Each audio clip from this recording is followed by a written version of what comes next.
everyone, I'm Cass and this is the Mind Your Being podcast, a space where we'll explore health and what it really means to care for our whole being, our physical, mental and emotional health. Each episode you'll hear from leading health and wellness experts or everyday people who share powerful insights and lived experience. And sometimes it'll be just me, sharing thoughts, tools and reflections from my own journey.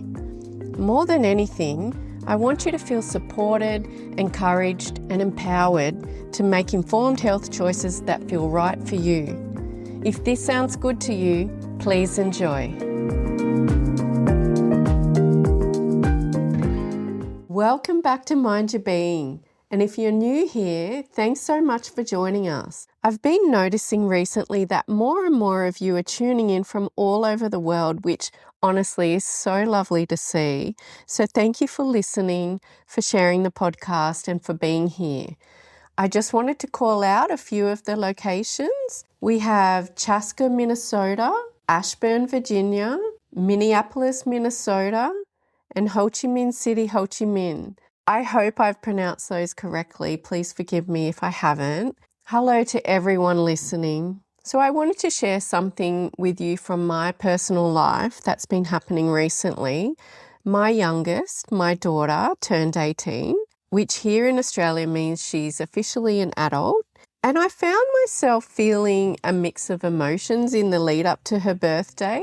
On the one hand, I feel so much pride and joy and excitement for her and for her going out into the world and making her own way. But on the other hand, I noticed I was feeling a little flat in the few days before her birthday.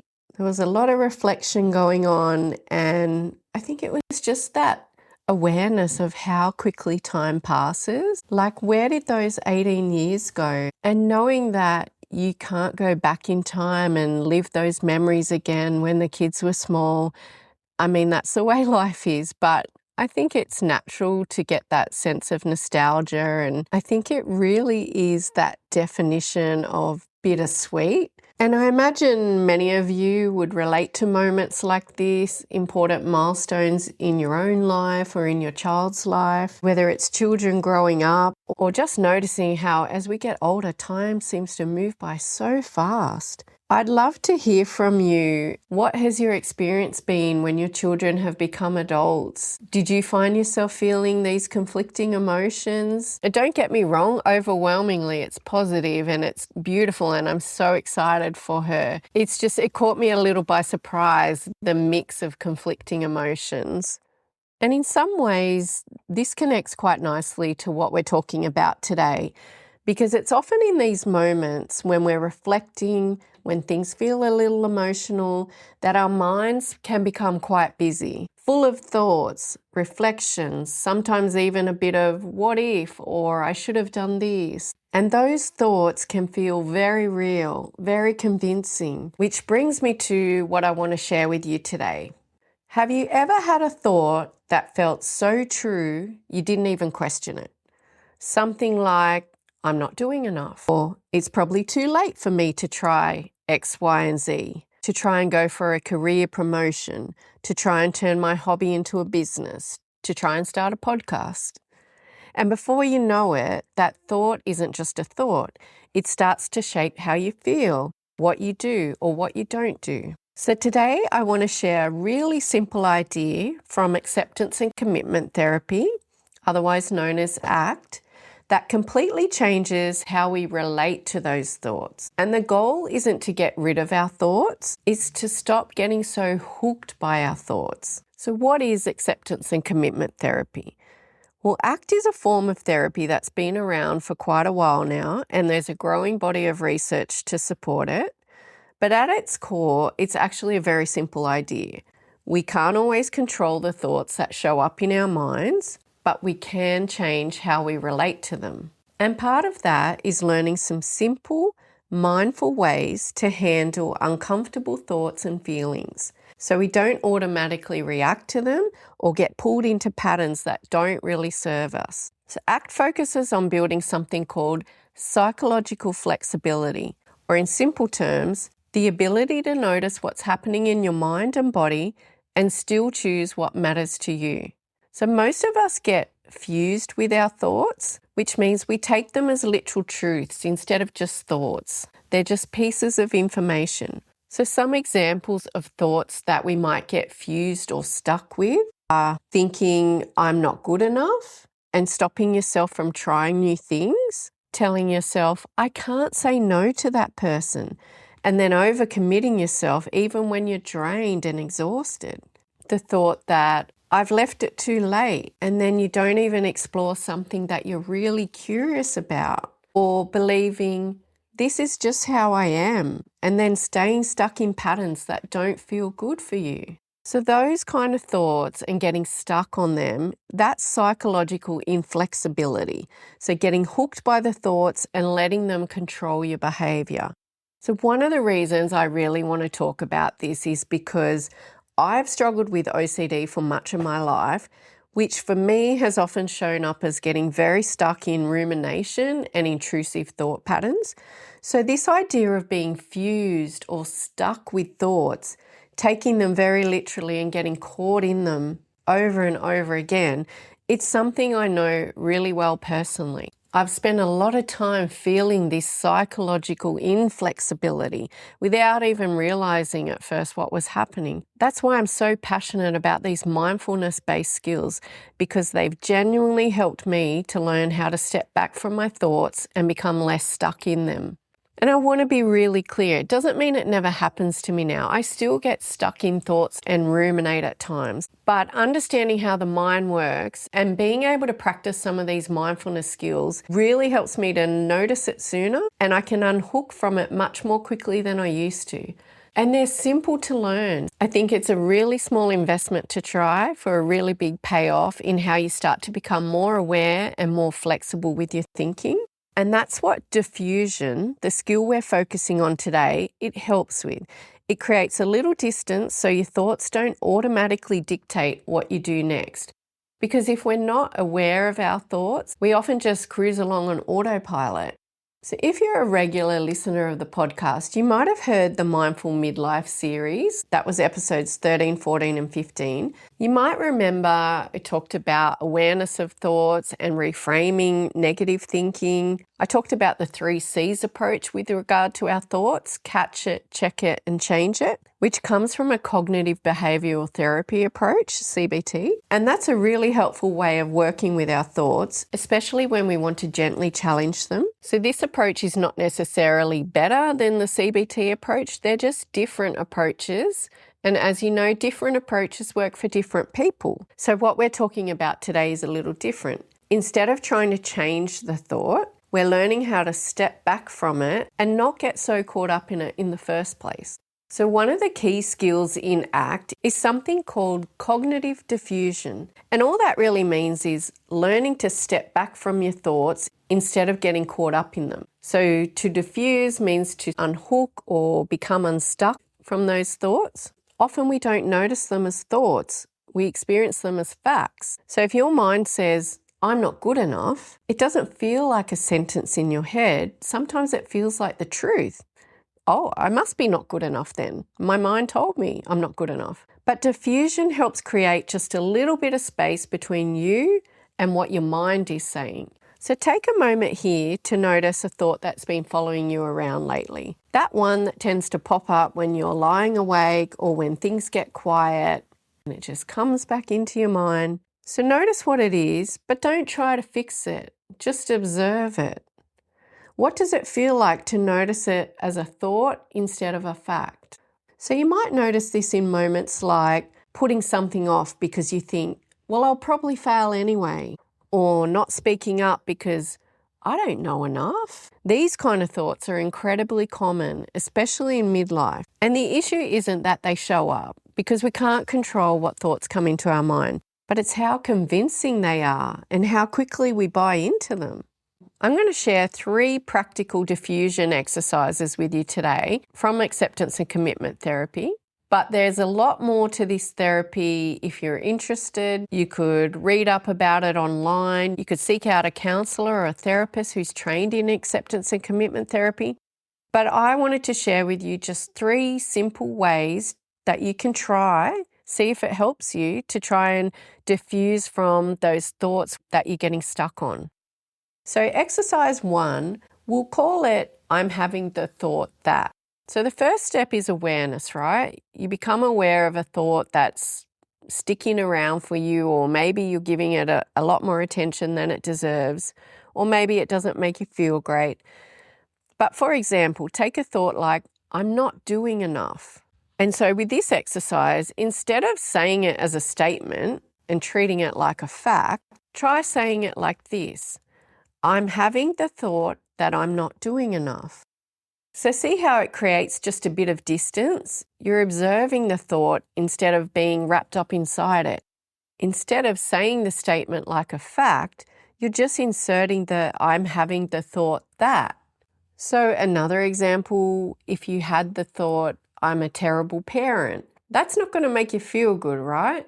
With this exercise, once you become aware of that thought, try saying, I'm having the thought that I'm a terrible parent. And I would suggest actually saying these phrases out loud and maybe a number of times. So you might start to notice a little bit of a shift that you're no longer treating the thought as a fact, you're not treating it as a definitive truth, and you start to just realize it for what it is. It's a piece of information that's coming into your mind, and you're having the thought that you feel X, Y, and Z, or you are X, Y, and Z. So it just creates that little bit of space for you. I really love that one. It's really simple. The second exercise we'll call Name the Story. Take a particular thought that you feel like you're fused or stuck with lately. You can ask yourself, what does my mind tell me about that thought? Once you start to pay attention to your thoughts from time to time, you'll notice that your mind will throw up particular stories or themes for you. So you might have the I'm not good enough story, or the I'm too late to do anything story, or I'm a bad parent story, or I'm a bad podcaster story, or, something hurtful like I'm worthless story. You will notice, once you pay attention to your mind from time to time, you'll notice what stories come up regularly for you. So again, it's really simple. When it shows up, you can gently label the thought. There's that story again. I notice the story of I'm not good enough is coming up again. Or I notice the story of I'm a bad parent is coming up again. Just because you think something doesn't mean it's true. Thoughts are pieces of information, and as I've said in previous episodes, our minds are wired to throw up more negative thoughts than positive ones. So for most people, once you pay attention to your mind, you're going to notice you have quite a few more negative thoughts than positive thoughts. So noticing your common thought patterns as stories, they help us step back and see thoughts as just words rather than truths we have to believe. Not to dismiss the thoughts, but to recognize it for what it is. And it's not a truth just because you think it. And the third exercise I'll share today, we'll call it silly voice or repetition. Again, this is a really easy one to do. It might feel a bit uncomfortable, a bit silly to begin with, but I'd advise you to give it a go. You can do it privately. Again, I'd advise you to say this one out loud. Take a sticky thought, one that keeps coming up for you, and then you can either repeat it slowly in a silly voice, like you might do a high-pitched voice, you might do a really low-pitched voice, or you might do it in a squeaky voice, something that you find silly. Repeat the thought slowly in that silly voice. Or your other option is to repeat the thought over and over again for, say, 20 to 30 seconds. Just keep saying it over and over again. So if my sticky thought was like, I should have more podcast listeners by now, then what I would do is repeat that over and over again for, say, 20 to 30 seconds. And what you'll notice when you do that, and please try it, it's really simple. What you'll notice is often the thought starts to lose some of its grip, and you start to get the perspective that, they're just words. It's just pieces of information. Because once you either say them in the silly voice or repeat them over and over again, they'll start to have less of a hold on you. Not because it disappears, but because you're seeing it as just words and not an absolute truth. I've heard another suggestion here that I think would be quite helpful is take your sticky thought and sing it out loud to the tune of Happy Birthday. So that's also another option here. So I know I'm not sharing anything magical with you here. And I know these 3 exercises sound really simple, but I'd encourage you to give them a go in the privacy of your own home. They're really simple techniques to try to diffuse from that overthinking, rumination, getting stuck on particular thoughts or stories that you have. Let me know how you go with them. Hopefully you'll start to feel a little bit of relief and you'll start to have a little bit of space between your thoughts and realize that they're not absolute truths. And just because you think something doesn't mean it's real.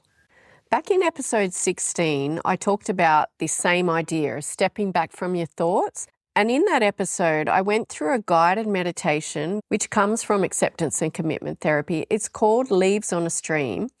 And it's a really simple practice to help you notice thoughts coming and going rather than holding on to them or getting pulled into those negative thoughts and stories. And that's what these practices can help you with. They help with this ability to create space and let the thoughts be there without needing to react to every single one. Or at the very least, give us some space to choose how we want to react to that thought. So maybe try noticing one thought you've had today that you've noticed. Imagine placing it on a leaf and imagine it floating away down a stream. You don't need to push it away or hold on to it. Just watch it come and go. Because when we're less hooked by our thoughts, we have more choice. So more choice to act in line with what really matters to us. And this can be true even when our mind is loud or critical or doubtful. That's how the mind works. Just because we have a thought doesn't mean we need to get carried away believing that thought to be true. Practicing exercises like the 3 I went through today and practicing them regularly with different thoughts or different stories can really help you to become more psychologically flexible. So if you'd like to explore this a bit more, I've put together a really simple 1-page worksheet in the show notes to this episode. So you'll see the prompts on the worksheet just to help you start noticing some of the thoughts that you tend to get hooked by and how you might respond to them differently. So there's no pressure to do the worksheet. There's no pressure to do it perfectly. It's just something I thought I'd put in there to help you come back to it if it feels helpful. As you can probably hear, I am really passionate about this because, as I said before, learning to become more aware of the thoughts I'm having and then practicing some of these mindfulness exercises has really been one of the major things that has helped me to become more flexible in my thinking and to get less stuck in intrusive thoughts or negative thoughts or overthinking. So if there's one thing to take away from today, I'd say it's this. Your mind will keep offering you thoughts. That's what it does. And to be honest, a lot of them are going to be biased towards the negative, but you don't have to follow every single one of them. Your thoughts are not facts, and you don't have to believe every thought that your mind offers you. Sometimes just noticing them and creating a little space can be enough to help you feel less reactive and more content within yourself. Thanks so much for listening. I'm wishing you a week of a little more space, a little more ease, and moments of simply being, just as you are. Have a wonderful week. Take care and mind your being. Thanks so much for listening to this episode of the Mind Your Being podcast. If you enjoyed it or found it helpful, please follow the show wherever you get your podcasts and share it with a friend who might enjoy it too. If you have a moment, please leave a quick review. It really helps others discover the podcast. Thanks again for being here. Take care, and until next time, mind your being.